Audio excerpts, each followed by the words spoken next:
Ladies and gentlemen, welcome to OzGamers. You are here with Stephen Farrelly, fresh off a trip to E3 in 2016. And the video we've got for you today is Ghost Recon Wildlands, where we managed to capture our own footage. I played with 3 other players, so 4-player co-op. We didn't know each other, and the purpose of this video is not to show you what you may have actually seen already, but we were lucky enough to kind of get pretty good at the mission that was presented to us in our special pre-E3 Ubisoft presentation, and so we actually managed to get through through this section 3 times. So I'm just going to show you 3 different approaches to the scenario. In this particular instance, what we're doing is we're just trying to get some information from someone simply known as the manager. We'll call him Mr. Manager for the sake of Arrested Development jokes, but yeah, so we know that there's a bunch of goons around. He's the yellow target through the building there, so he's kind of at the front of the building. Now we've kind of correlated ourselves into 2 different teams, so 3 of us are going to try and snipe these 3 guys while the other person makes his way around. So we're just kind of waiting for everybody to get into position here, but the game really does kind of give you this idea that you all need to really work together as a team. We were okay. This was our first run through, so I did alright there, and then someone missed the other guy, so I'll clean him up while they all run in because they didn't want to clean up their own mess, but most of them couldn't speak English either. They were from somewhere in Europe. Anyway, so what we're going to do now is we're assaulting the house. The manager and the rest of his goons know we're here, so he's managed to escape while we've sort of cleaned everyone else up. So while we were distracted trying to make sure that the area was clean, he got away. Now you can jump onto any vehicle in the game, as you've probably seen in any of the presentations that are already out there, but it's pretty cool that you can all get into the same vehicle. You can just jump into your own, and everything handles really smoothly. There's a nice physics engine behind everything, and we're really still early into development, so there's still a lot of work to be done on the game, but you know, for the sake of what they showed at the C3, the level of polish was quite good.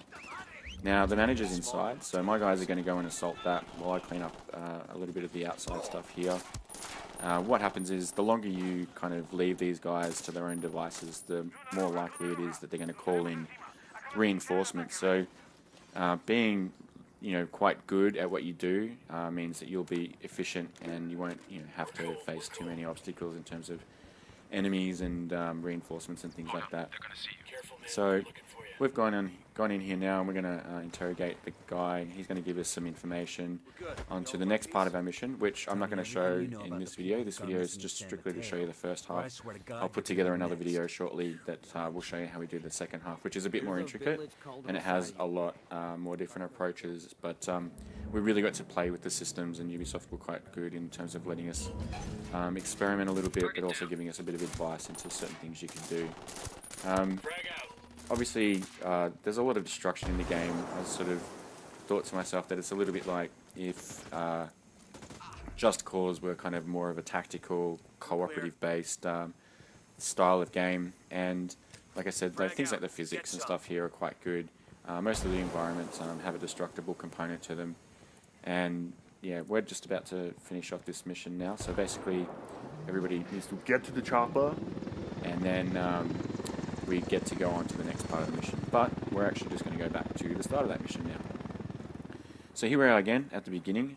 This particular playthrough, we kind of went a little bit more balls out, and you'll see that I practiced that here to the left on a bunch of poor unsuspecting llamas. So it sort of shows you the peripheral and collateral damage that can be caused by you and your team if you want to do stuff crazy. So there you go, big explosion.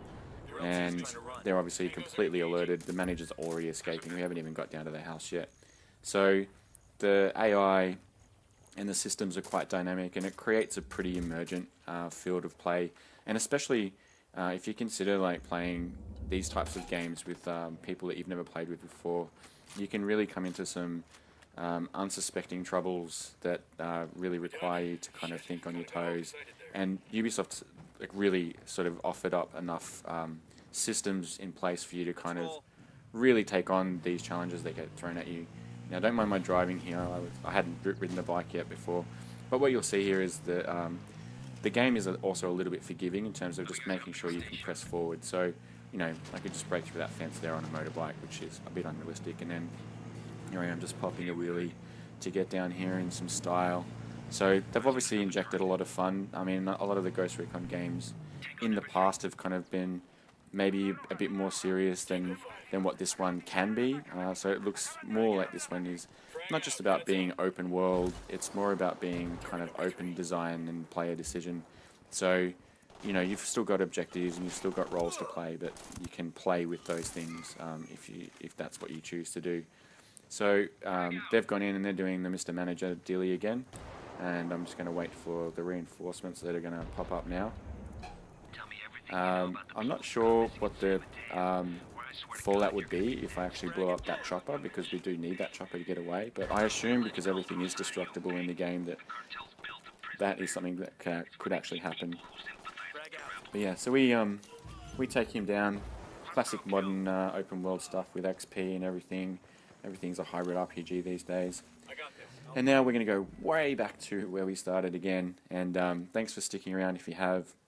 And I'm just going to kind of let these llamas know that I haven't forgotten about them, but ultimately what we're going to do this time is we're going to take this a bit more stealth, but believe it or not, it actually ends up being a bit quicker because we kind of know the lay of the land now.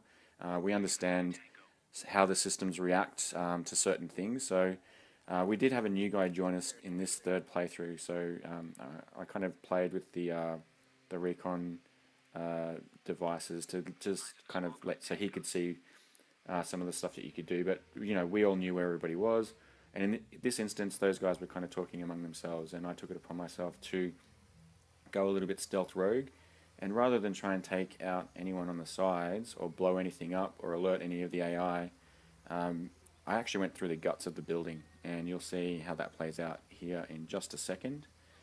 But yeah, you can see that I mean, it's quite a rich and diverse kind of looking world. There's a lot of detail. We played on a high-end PC, unfortunately using controllers, but that's okay. So there's the manager. He doesn't actually know we're here yet. My guys have come around the other side, but I've caught him right now before he even gets to his car. And so the interrogation happens here, which means we don't have to go down to that petrol station. And I mean, who knows what happens if you don't stop him at the petrol station. I'm not sure how much further on the mission can actually go from there. But in this instance, we cut out that ladder section, and we get the information that we need here. And then once we've got that, we can just get on our way, which means we don't even need to get to the chopper. Like, we can get in any one of these vehicles, although we've blown them all up. A couple of baddies coming in, so just take care of those guys nice and quick. It should be noted that at E3 they kind of dropped the challenge levels, so yeah, it's a little bit easier to play and a bit more fun, but hoping that there's a mid-range, or at least quite a few options for, like, you know, hardcore mode or anything like that. And yeah, here we are, jumping in the warthog looking thing, and we're off. And that's part 1 of the video, guys, and we'll have part 2 coming up very soon, so you can see the next stage of this, and the 3 different ways in which we approach that. Thanks for checking in.